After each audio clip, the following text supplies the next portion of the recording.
Good morning all of you.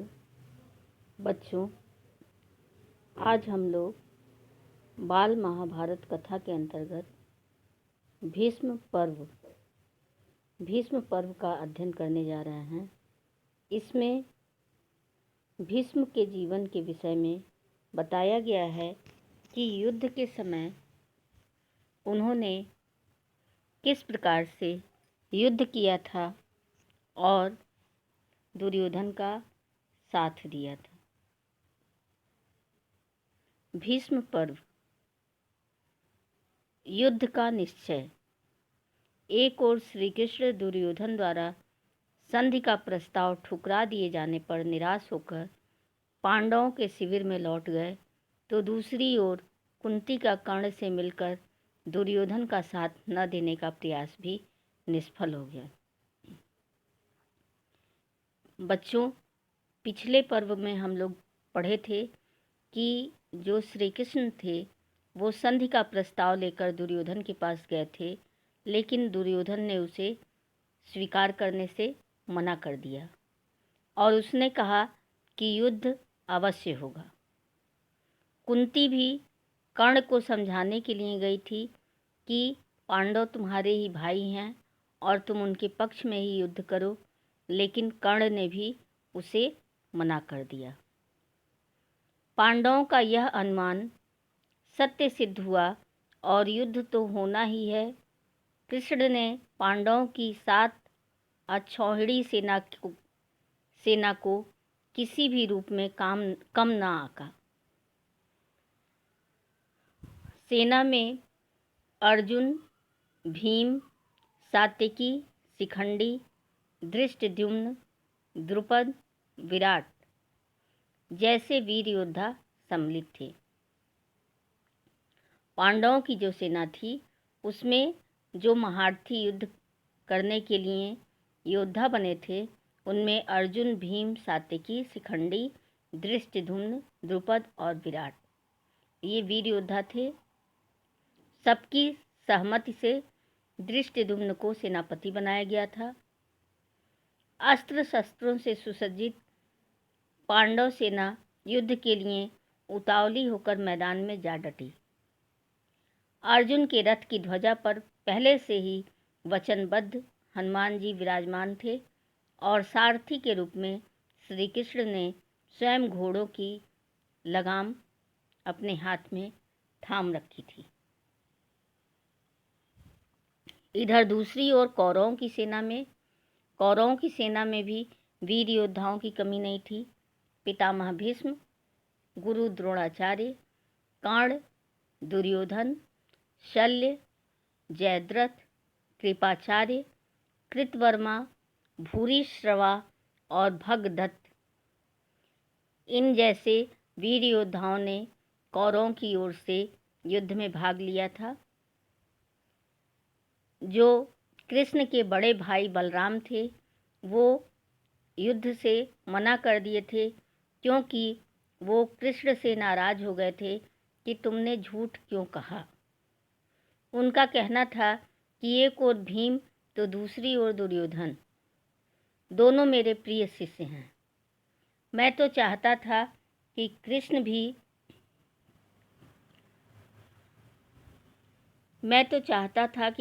भी युद्ध में भाग न लें, किंतु उनका अपना मत है, लेकिन मैं युद्ध नहीं करूँगा।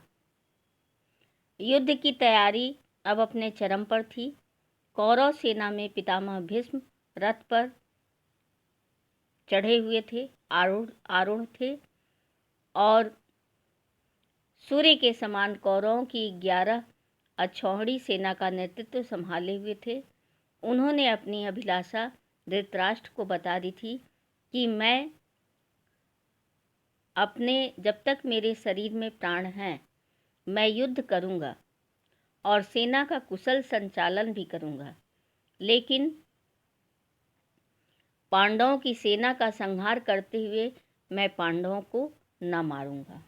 जो पांडव हैं उनको मैं किसी प्रकार की क्षति नहीं पहुंचाऊंगा। मैं युद्ध करूंगा, पांडवों की सेना को मेरी वजह से नुकसान भी होगा, लेकिन पांडवों को मैं नहीं मारूंगा। दुर्योधन ने कहा, जब तक पितामह युद्ध क्षेत्र में रहेंगे मैं शस्त्र धारण नहीं करूंगा, यह मेरी प्रतिज्ञा है। दुर्योधन को कर्ण की यह प्रतिज्ञा स्वीकार करनी पड़ी। तभी महर्षि वेदव्यास जी धृतराष्ट्र के पास जा पहुँचे। युद्ध के भावी दुष्परिणाम से वे बहुत चिंतित थे, किंतु होनी को टाला नहीं जा सकता, इसका उन्हें भी पूर्वाभास था।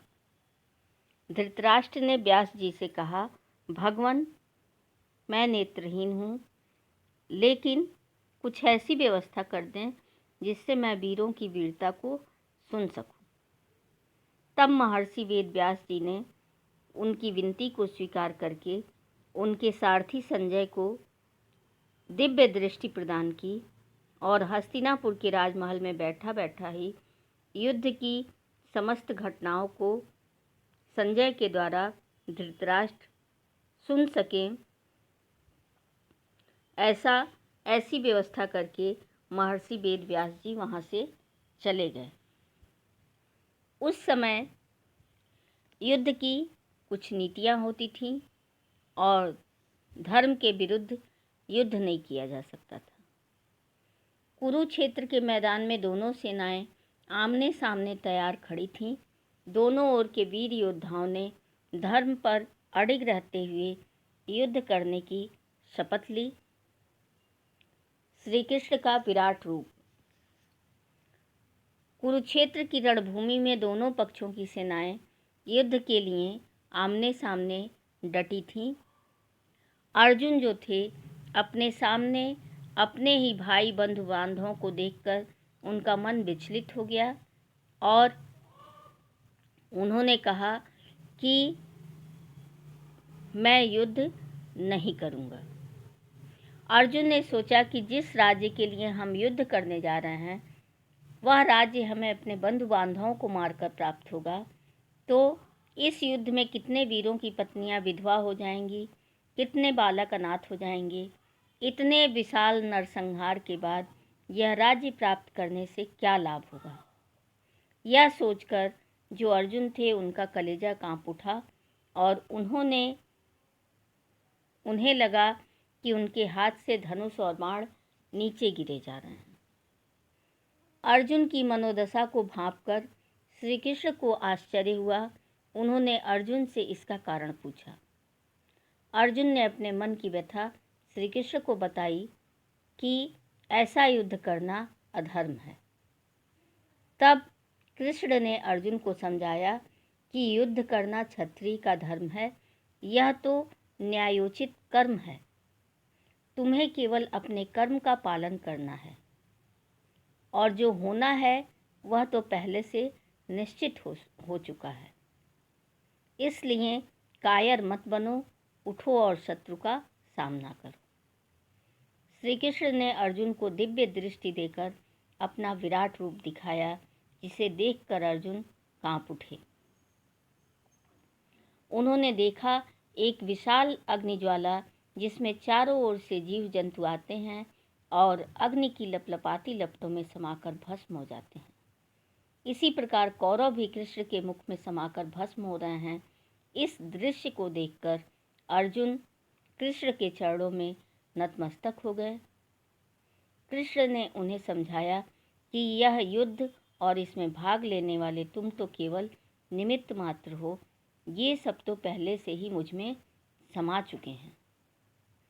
अर्जुन की चेतना जागी और उसे अपने कर्तव्य का बोध हो गया और अर्जुन को दिया गया यह कर्मयोग का उपदेश भगवत गीता के नाम से विख्यात हुआ।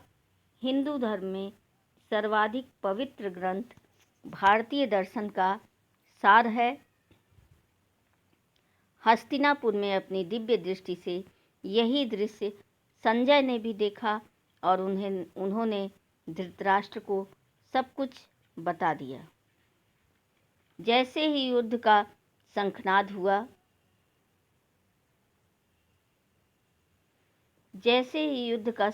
हुआ, युधिष्ठिर ने अपने धनुष बाण रख दिए और रथ से उतरकर कौरव सेना की ओर चल दिए। सारे जो उनके भाई पांडव थे वो भौचक्के रह गए कि यह क्या हो रहा है। लेकिन युधिष्ठिर अपने रथ से उतरकर पहले भीष्म पितामह के पास गए, उनके चरणों की वंदना की और उनसे युद्ध आरंभ करने की अनुमति मांगी। और पितामह ने उन्हें विजय का आशीर्वाद दिया। जो भीष्म पितामह थे वो युधिष्ठिर के शिष्टाचार से बहुत ही प्रभावित हुए। उन्होंने युधिष्ठिर को केवल युद्ध की अनुमति ही नहीं दी बल्कि उन्हें आशीर्वाद भी दिया और कहा कि मैं कौरवों की ओर से युद्ध करने के लिए विवश हूँ, लेकिन तुम्हें विजयी होने का आशीर्वाद देता हूँ। युधिष्ठिर की इस धर्म नीति को देखकर जो धृतराष्ट्र का पुत्र था और दुर्योधन का भाई था युयुत्सु, वह इतना प्रभावित हुआ कि वह कौरवों की सेना को छोड़कर पांडवों की ओर चला गया। युधिष्ठिर ने उसे गले से लगा लिया और उसके बाद युधिष्ठिर गुरु द्रोणाचार्य, कृपाचार्य और मामा शल्य इन लोगों के आशीर्वाद के लिए इन लोगों की तरफ बढ़े और युद्ध में विजयी होने का आशीर्वाद उनसे भी प्राप्त किया। फिर वह वापस आकर अपने रथ पर आरूढ़ हो गए और शस्त्र धारण करके युद्ध के लिए तत्पर हो गए। अर्जुन ने देवदत्त नाम का शंख फूंककर युद्ध आरंभ करने की घोषणा की। पहले, दूसरे और तीसरे दिन का युद्ध। देखते ही देखते दोनों सेनाएं आपस में टकरा गईं और चारों तरफ मारकाट मच गई। पहले दिन राजा विराट का पुत्र उत्तर कुमार वीरगति को प्राप्त हुआ, जिसमें पांडव सेना में शोक और कौरव सेना में हर्ष छा गया। फिर पांडवों को कृष्ण ने धैर्य बधाया और कहा कि युद्ध में वीर गति को पाने वाला क्षत्रिय स्वर्ग का अधिकारी बन जाता है, अतः शोक करके कायरता का परिचय मत दो। पितामह भीष्म ने पांडवों की सेना को भारी क्षति पहुंचाई और सूर्यास्त होते ही अर्जुन ने युद्ध समाप्ति का शंख बजाया। पहले दिन के युद्ध की समाप्ति पर दुर्योधन बहुत प्रसन्न था और उसे आशा थी कि युद्ध में विजय उसी की होकर रहेगी। युधिष्ठिर आज के युद्ध के बाद बहुत हताश थे। उन्होंने कृष्ण से कहा कि जो पितामह भीष्म हैं वो अजेय हैं और उनके सामने कोई महारथी नहीं टिक पाता है। युधिष्ठिर की यह बात सुनकर कृष्ण गंभीर स्वर में बोले कि मरना शोकजनक बात नहीं है, ऐसा शोक तो कायरता है। उत्तर कुमार वीर गति को प्राप्त हुआ है। यह मात्र एक युद्ध नहीं बल्कि अधर्म के विरुद्ध धर्म की स्थापना का संघर्ष है और अपने धर्म और कर्तव्य पर डटे रहो। युद्ध के दूसरे और तीसरे दिन पांडवों का रणकौशल अद्वितीय था। कौरव इतने हताश हुए कि दुर्योधन चिंतित हो गया।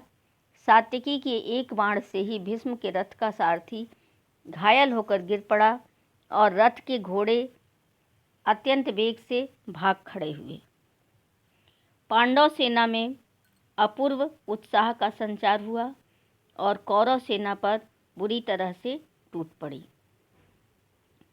द्रोणाचार्य के नेतृत्व में लड़ने वाली सेना युधिष्ठिर, नकुल और सहदेव ने जोरदार हमला किया। दुर्योधन पर भी आक्रमण किया, जिससे दुर्योधन जो था वह अचेत हो गया।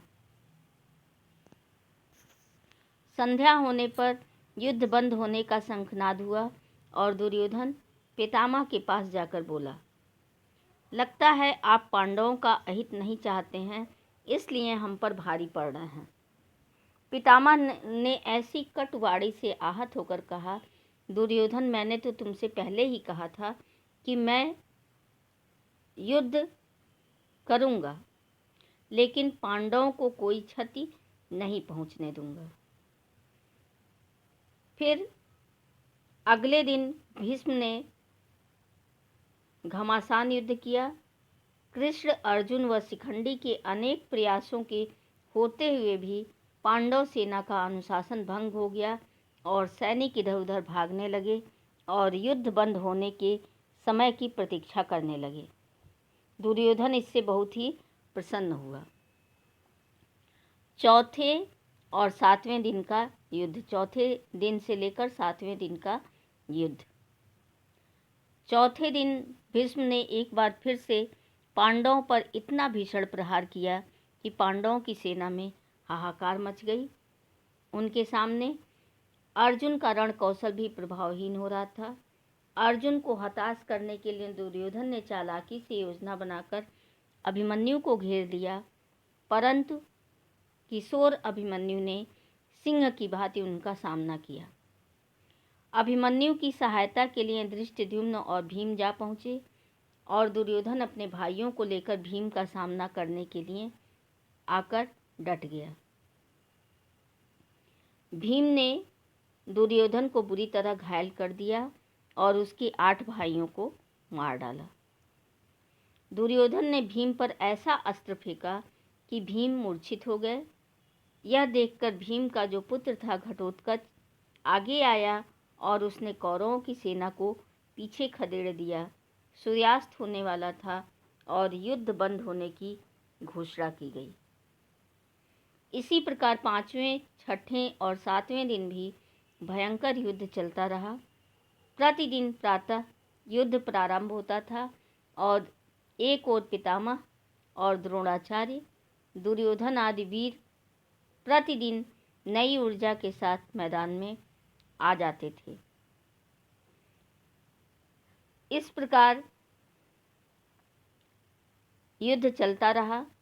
संध्या को युद्ध विराम की घोषणा होने पर सब अपने अपने शिविरों में वापस चले जाते थे और युद्ध के नियमों में निहत्थे पर वार न करना, घायल सैनिकों के शिविर पर आक्रमण न करना और सूर्यास्त होते ही युद्ध बंद कर देना, यह सारे नियम सम्मिलित हो जाते थे। 8वें और 9वें दिन का युद्ध। 8वें दिन तो युद्ध में बहुत ही भयानक 8वें दिन के युद्ध ने बड़ा ही भयानक रूप ले लिया। इस दिन अर्जुन व उलूपी के पराक्रमी पुत्र इरावान वीरगति को प्राप्त हो गए और उसकी मृत्यु से अर्जुन जो थे वो विचलित हो गए। भीम ने दुर्योधन के अनेक पुत्रों को यमलोक पहुंचा दिया। दुर्योधन के व्यंग बाणों से आहत भीष्म ने बाणों की ऐसी धुआंधार वर्षा की कि अर्जुन रथ सहित ऊपर उठ गए। इससे कृष्ण को बहुत ही क्रोध आया और उन्होंने तुरंत ही रथ से कूदकर भीष्म पर प्रहार करने के लिए रथ का पहिया उठा लिया और भीष्म की ओर दौड़ चले। तुरंत अर्जुन की चेतना लौटी और उन्होंने दौड़कर श्री कृष्ण के पांव पकड़कर कहा, केशव, युद्ध में भाग न लेने की अपनी प्रतिज्ञा क्यों तोड़ रहे हो? उसी समय पितामह ने भी अपने शस्त्र छोड़कर कृष्ण के पास आकर विनम्रता से कहा, हे केशव, मैंने भी प्रतिज्ञा की हुई थी कि युद्ध में तुमसे शस्त्र अवश्य उठवाऊंगा। मैंने अपनी प्रतिज्ञा पूर्ण की है। इस धृष्टता के लिए मुझे क्षमा करें।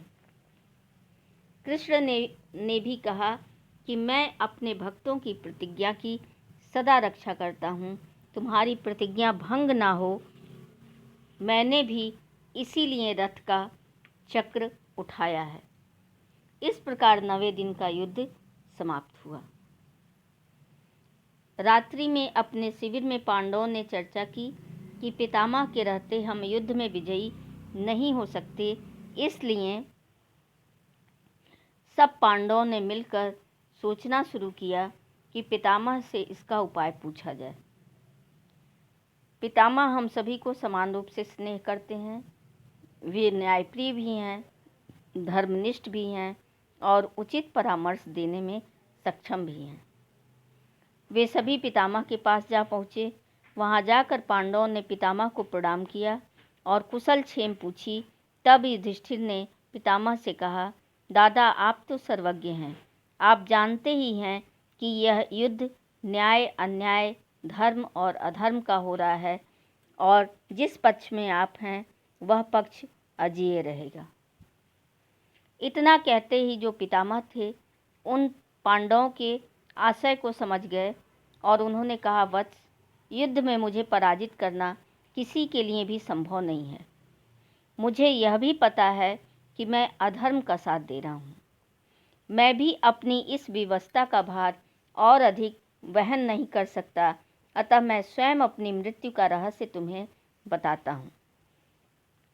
और फिर उन्होंने अर्जुन से कहा कि तुम्हारे पक्ष में जो वीर शिखंडी है, पूर्व जन्म में वह अम्बा नाम की स्त्री थी जिसने कठिन तप करके शिव जी से मुझे मारने का वरदान मांगा था। मेरी दृष्टि में अभी भी वह स्त्री ही है, तो मैं स्त्री पे बाण कभी नहीं चलाऊंगा। इसलिए तुम उसकी आड़ लेकर मुझ पर बाण चलाना। इससे तुम्हारी, मेरी और शिखंडी तीनों की इच्छाओं का समाधान हो जाएगा और तुम्हारी विजय होगी। यह मेरा आशीर्वाद है। पितामह के परामर्श से आश्वस्त होकर वे सभी पांडव निश्चिंत होकर अपने शिविर में लौट आए। युद्ध का 10वां दिन, अजेय महारथी की युद्ध विरक्ति। 10वें दिन पूरे आत्मविश्वास के साथ दोनों ओर की सेनाएं आमने सामने आ डटी। आज भी भीष्म की बाढ़ वर्षा को रोकने में पांडव सक्षम नहीं हो सके। पांडव सेना के पांव उखड़ने लगे, किंतु अनुशासित सेना कहाँ पलायन कर सकती थी। एक निर्णायक संग्राम होना था। योजना के अनुसार शिखंडी भीष्म के सामने मुकाबले के लिए आ पहुंचा। पितामह को बाणों का लक्ष्य बनाया भी न था कि पितामह ने अपने अस्त्र छोड़ दिए। तभी कृष्ण ने अर्जुन को उत्साहित किया कि अब वह भीष्म पर बाण वर्षा करे।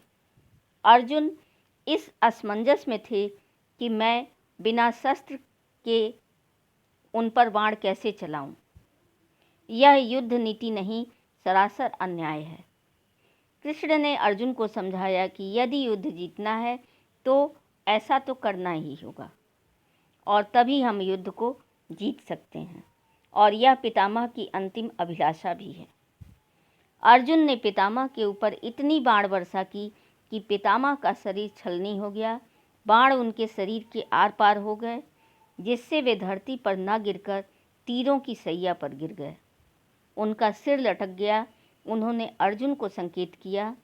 अर्जुन उनका संकेत समझ गए और उन्होंने 3 बाण धरती पर ऐसे मारे कि उन बाणों पर ही उनका सिर टिक गया।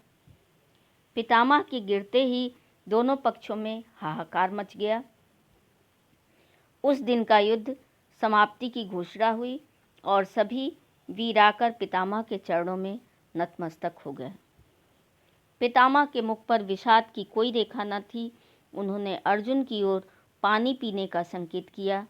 अर्जुन ने धरती में ऐसा तीर मारा कि धरती की एकदम अनंत गहराई से एक जल की निर्मल धारा निकली और वह सीधे भीष्म पितामह के मुंह में जाकर गिरी। तृप्ति का अनुभव करके पितामह ने कहा, तुम सब जाओ, अभी सूर्य दक्षिणायन है। इस स्थिति में स्वर्ग जाने का मार्ग अवरुद्ध हो जाता है। जब सूर्य उत्तरायण होंगे तभी मैं अपने प्राणों का त्याग करूंगा। वस्तुतः पितामह को इच्छा मृत्यु का वरदान प्राप्त हो चुका था। पितामह ने अपनी आंखें बंद कर लीं। सब अपने अपने शिविरों में चले गए। तो बच्चों, इस प्रकार से आपका यह भीष्म पितामह अध्याय, भीष्म पर्व में भीष्म के जीवन की कथा दी गई थी और भीष्म पर्व में भीष्म को युद्ध का सेनापति, उसका नेतृत्व करने का उसकी कमान दी गई थी और इस प्रकार एक महान महारथी भीष्म पितामह का अंत हो गया। धन्यवाद।